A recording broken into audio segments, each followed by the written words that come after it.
Tradhtia. Vetëm fjala mjafton për të ndezur emocione të forta apo jo?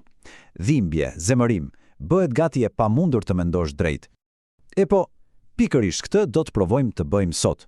Do t'i lejmë më janë për një moment emocionet dhe do të përpiqemi ta kuptojmë pse ndodh. Le t'i qasemi kësaj çështjeje, me pak logjike. Okej, le të nisemi me një fakt që ndoshta do t'ju abis. Rreth 25%, pra 1 në 4 martesa, përjeton tradhti. Dhe prit, kjo është vetëm shifra zyrtare, ajo që raportohet. Kuptohet që realiteti mund të jetë shumë ndryshe. Pra, nuk po flasim për një rast të rrallë, por për diçka shumë më të përhapur nga sa e mendoj. Dhe kjo shifër na çon natyrshëm te pyetja kryesore apo jo? Nëse besnikëria supozohet të jetë kaq e rëndësishme, pse kaq shumë njerëz rrezikojnë gjithçka, familjen, shtëpinë, gjithçka për diçka të tillë? Çfarë po ndodh në të vërtetë? E po, le të gërmojmë pak më thellë. Mirë, për të kuptuar këtë sjellje kaq komplekse, duhet të bëjmë diçka që është vërtet e vështirë. T'i heqim emocionet nga ekuacioni, qoftë edhe për pak. Ta mendojmë si një problem logjik, dhe për këtë do të përdorim diçka si një algoritëm. Ja ku është, mund ta quajmë algoritmi tradhtisë. Është kaq e thjeshtë në thelb. Kur nevoja për vetë kënaqësi bëhet më e madhe se nevoja për intimitet, rezultati është tradhtia.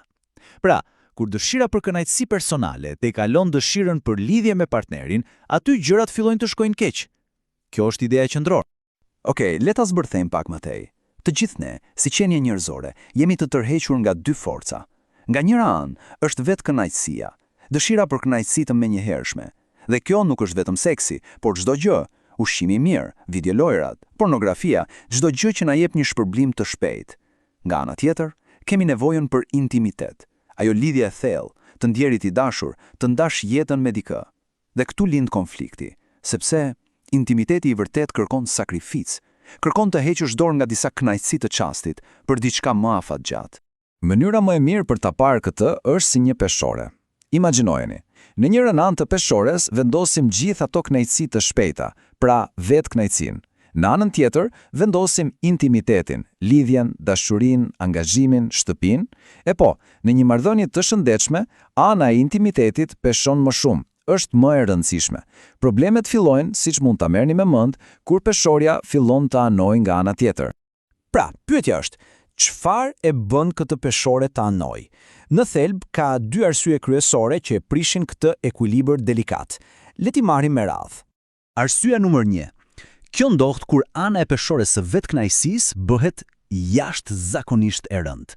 Po flasim për njerëz që thjesht nuk e kanë pjekurinë për të shtyrë kënaqësinë e momentit.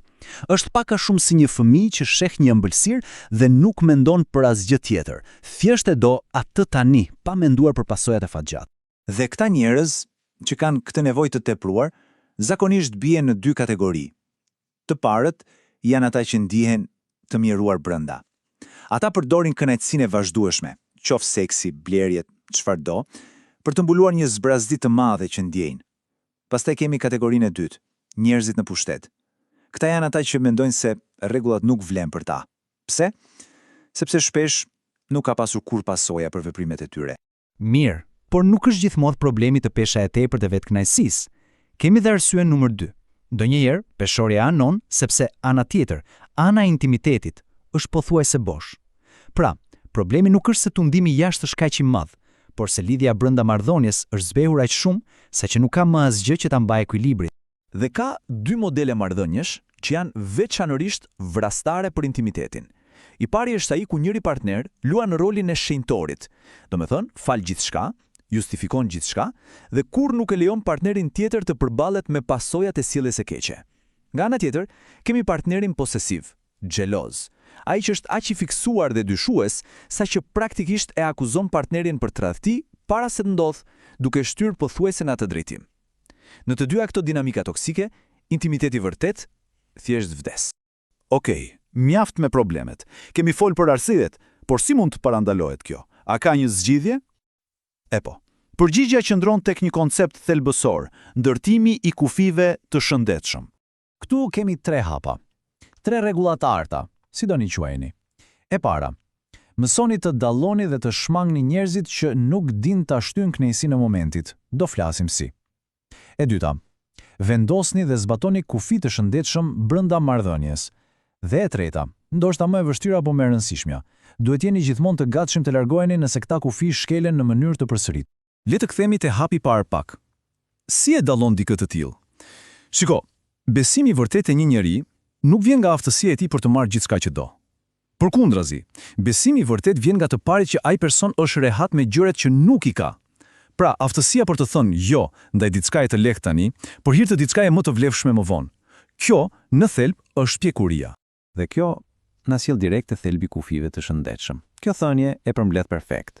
Qëllimi i një marrëdhënie nuk është të bësh shpëtimtar i partnerit, të zgjidhësh problemet e tij. Jo. Qëllimi është ta mbështesësh atë, ndërsa ai ose ajo përballet me problemet e veta.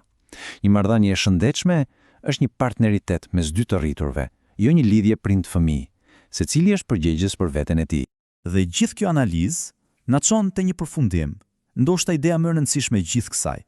Fakti që një marrëdhënie është një zgjedhje. Kjo thënie është kaq e vërtetë. Një marrëdhënie nuk është një mobilje në shtëpi që thjesht rri aty.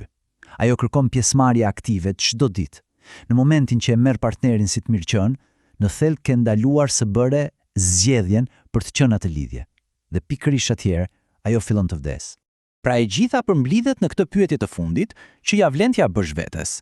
A është marrëdhënia një zgjedhje aktive apo është kthyer në një detyrim?